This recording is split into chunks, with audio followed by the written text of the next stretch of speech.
From the New York Times, it's The Headlines. I'm Michael Simon Johnson. Today's Wednesday, September 25th. Here's what we're covering.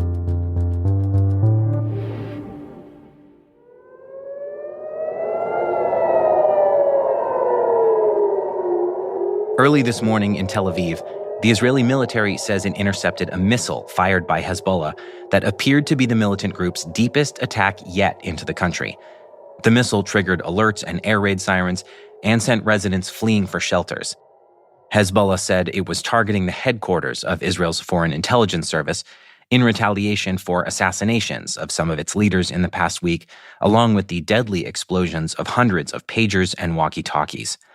The Times has learned that this recent surge in violence was kicked off almost by chance.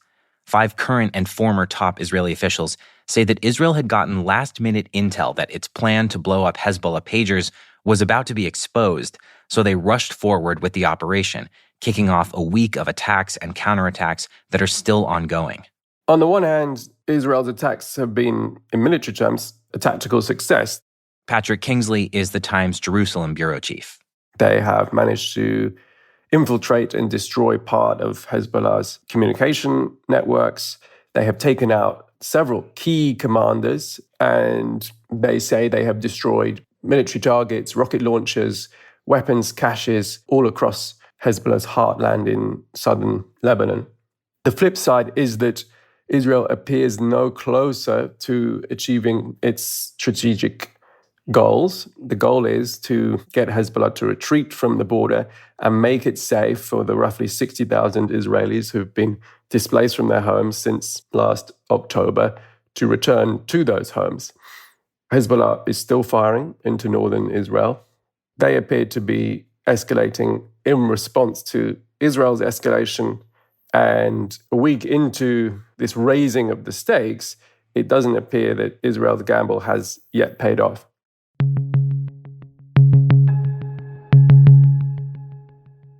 Meanwhile, a new analysis by The Times shows that Israeli raids in the West Bank last month caused widespread destruction. Israel said their operations in the towns of Tulkarm and Jenin were part of a counterterrorism effort to root out Hamas and other militants in the occupied territory. Video verified by The Times showed Israeli troops bulldozing infrastructure, destroying businesses, and getting in the way of ambulances and emergency responders. Israel's conducted raids against militants in the West Bank for decades, but in the past few weeks, residents say that the destruction those raids have caused has been like nothing else they've ever seen. Erica Solomon is part of the team of Times reporters who looked through visual evidence of the Israeli raids. When you look at the videos that we've examined, it looks like a war zone. The streets have been completely ripped up. It's all dirt. It's cratered. They plowed through soccer fields that kids play on, all kinds of places that to locals don't make sense as a target for military operations. So in a lot of cases, after these Israeli bulldozers have gone through, people are left without any running water, with their sewage spilling into the streets, without any electricity. And what people would describe as like years of a family business, decades sometimes, that they had built up being detonated in an explosion, a bulldozer ramming through their jewelry shop, destroying their entire collection of jewelry. I spoke to a man who works in a square that has now been raided, I think, 18 times this year. And the feeling that people had, it was often such despair. Even before the latest raids, Jenin and Tulkarm were seen as places where militancy could thrive because of a lack of economic opportunity. And what some business owners that we spoke to said was that now, with all of this destruction, that trend could be exacerbated, that more people could actually turn to militant groups. The Times sent the Israeli military a detailed list asking about the extent of the destruction. It acknowledged that there was, quote, unavoidable harm to civilian structures and said it was necessary in order to look for mines and destroy weapons stockpiles.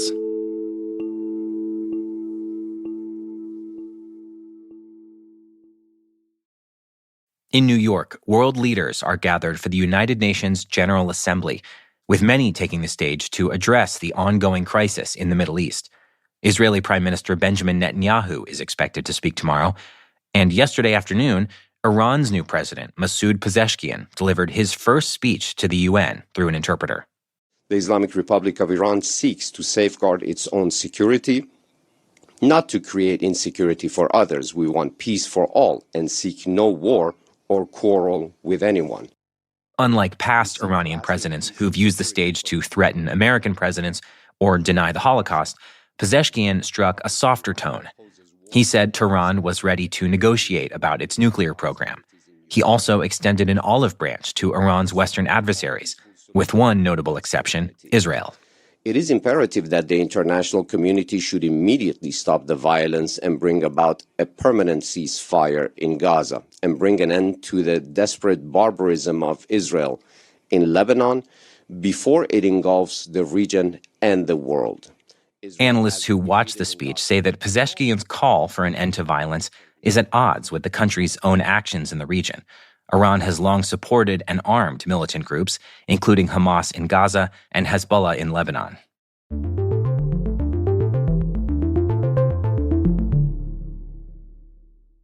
On the same day as Pezeshkian's speech, Donald Trump's presidential campaign said that U.S. intelligence officials warned Trump about threats from Iran to assassinate him.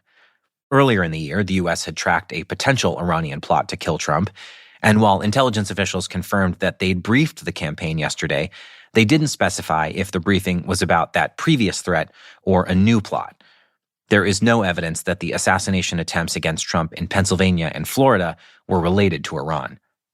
American officials say that Iran has been making an ambitious push to influence this year's presidential election. Iranian hackers breached Trump's campaign and tried to get into Kamala Harris's campaign. Iran has also made a widespread effort to spread disinformation about the election, with the apparent goal of sowing discord and undermining American democracy.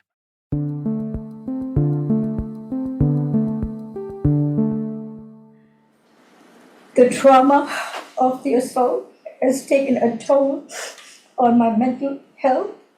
Just over a week after hip-hop mogul Sean Combs was arrested on charges of sex trafficking, another woman has come forward accusing him of drugging her, tying her up, and raping her in 2001. It's a pain that reaches into your very core of who you are and leaving emotional scars that may never fully heal. Talia Graves filed a lawsuit against Combs yesterday and spoke at a news conference. She says she met Combs, who's also known as Diddy, through her boyfriend at the time, who worked on Combs' music label, and that the assault took place in Combs' recording studio. She says she was also assaulted by Combs' bodyguard, Joseph Sherman. The lawsuit claims that the rape was filmed, and Sherman and Combs showed the footage to other people for years following the assault. Sherman told The Times he's never met Graves and that he categorically denies the accusations. Representatives for Combs didn't immediately respond to a request for comment. 6 other women have also publicly accused Combs of sexual assault in the past year. 3 additional lawsuits have accused him of sexual misconduct.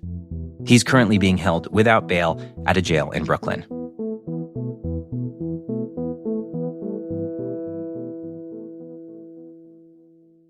And finally, every day, doctors and patients across the U.S. send hundreds of thousands of messages to each other through a program called My Chart. It's used by nearly every hospital system in the country. But increasingly, some of the doctors who use the platform are taking advantage of a new feature it offers that drafts their messages using AI. The feature has become popular as health systems try to handle a flood of messages from patients who got used to easy, direct communications with their doctors during the pandemic. The AI responses are meant to save physicians time. When a doctor opens up a message from a patient, they see a generated response from the AI tool that uses old messages and the patient's medical records. It can even match the physician's writing style. The doctor can then approve or edit the message before sending. But the program isn't always accurate. It can introduce errors, like telling a patient they've gotten a vaccine when they haven't. And without strong federal regulations or widely accepted ethical standards, not every hospital system is disclosing to patients that they're using the AI tool. One doctor told The Times that if a patient found out a message that sounds like their doctor was actually drafted by an AI bot, they'd feel, quote, rightly betrayed. Those are the headlines. Today on The Daily, a deeper look at the long, violent relationship between Hezbollah and Israel. That's next in the New York Times audio app, or listen wherever you get your podcasts. I'm Michael Simon Johnson. We'll be back tomorrow.